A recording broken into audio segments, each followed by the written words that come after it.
We'll continue with the second part of Federalist number 3 by John Jay. This is the fourth paragraph. He says, "At present, I mean only to consider it as it respects security for the preservation of peace and tranquility, as well as against dangers from foreign arms and influence, as from dangers of like kind arising from domestic causes." So he says we need to be united, as you remember from the last part, for peace and tranquility. Tranquility means calmness, okay? A peaceful situation. We want to make sure that inside the country there is not a rebellion, and also we want to make sure that we stay united and confront foreign armies if they decide to invade us.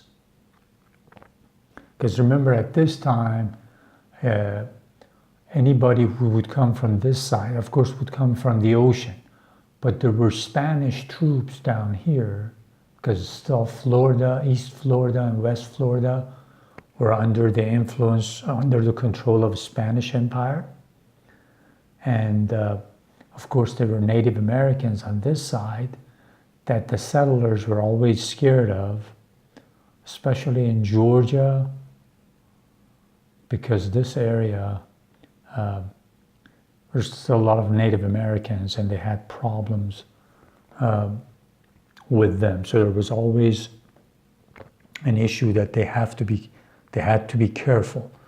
So he says, here are some of the reasons that we want to stay united. We should stay united so that we can confront those who will attack us.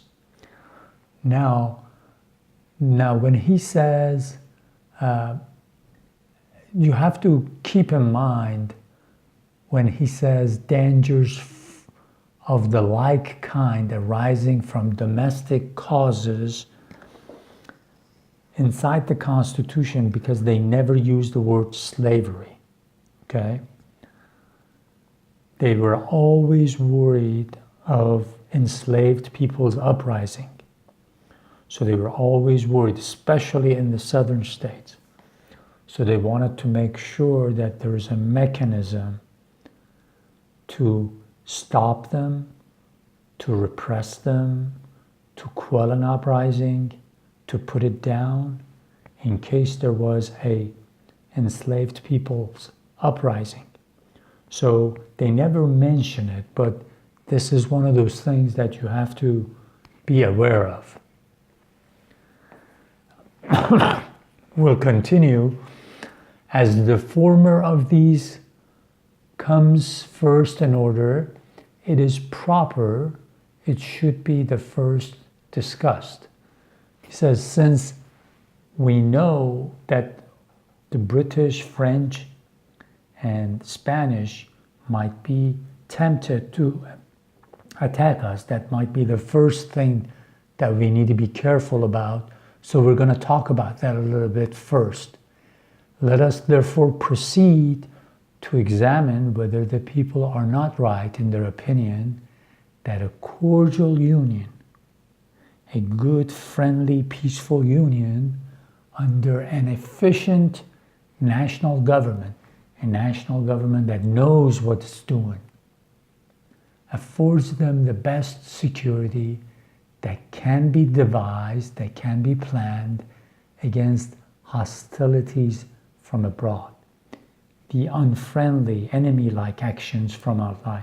So he says, just looking at our map, we know that if there is a foreign army that invades us, attacks us, it is better that a cordial union confronts it. A union that the member states are friendly with each other and have the same aim of confronting their enemy that has invaded them. So he's constantly saying, look, the union would will be the best thing for you. Now we go to the next paragraph. The number of wars which have happened or will happen in the world will always be found to be in proportion to the number and weight of the causes. The more causes you have, the more reason you give to others. If you're weak, you give them a reason to invade you. So he says you have to always sit and calculate what causes we might give to the enemy for them to invade us, whether real or pretended, which provoke or invite them. So it says sometimes a state might do something, give the enemy a real cause for them to invade you, to come and try to take your territory, to do damage to you. This can be real, but sometimes it's pretended. Your enemy acts like you've done something wrong, comes up with an excuse, and then invades you. And then he says, which provoke or invite. And then there are two other things that happen sometimes. If we are not careful, one of the causes of war would be we provoke a war. We do something that the other nation, the other power thinks that if they don't react to it, they will be thought of as weak, or they will lose territory. So you provoke them. You give them a reason to start a war or to invite one.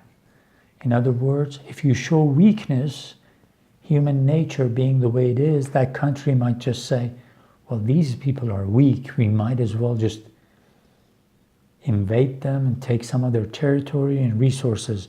So this is inviting them.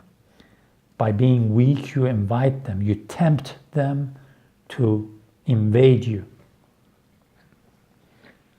He continues, if this remark be just, if what I just said is true, it becomes useful to inquire whether so many just causes of war are likely to be given by united America as by disunited America.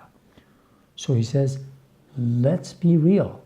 If we are united, we're not going to give them that many causes for war because they will realize we're strong, so we're not going to invite them, give them an excuse to fight us.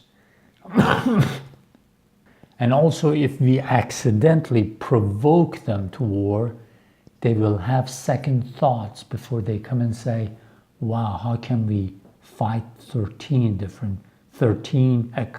a country that's composed of 13 states instead of one. So he says, either way, by showing your strength, by showing you're strong, by showing you're united, you let them know that it's not a good idea to pick a fight with you. For if it should turn out that united America will probably give the fewest, then it will follow that in this respect, the Union tends most to preserve the people in a state of peace with other nations. So he says, look, this is reasonable. If you think about it, you will easily notice that a united 13 states would not give a reason for enemy to attack them because they'll be strong. They'll stand up to them. So basically, he constantly keeps on saying this because he says instead of the 13 states going to war against one another and wasting all their resources, what they need to do is come together, and the would-be enemies, people that might be our enemies, will think twice before attacking us, before having any plans to take our resources, or even if we trade with them, they will respect us and they will give us a better deal. So here in some of the other Federalist Papers, we will talk about this too, that this was an advantageous thing, because he said, if we are strong, if we tell England, if you don't let us sell our material, our products in your colonies, we're not going to let you sell it in 13 colonies. That's strength. You make them think twice about it before they say, no, you can't sell your products in our colonies. So he says, any way you look at it, the union will be better for your peace and prosperity. So every time we talk about strength in union, you just start thinking about it the same way with the countries of the world right now. Instead of us wasting all our resources,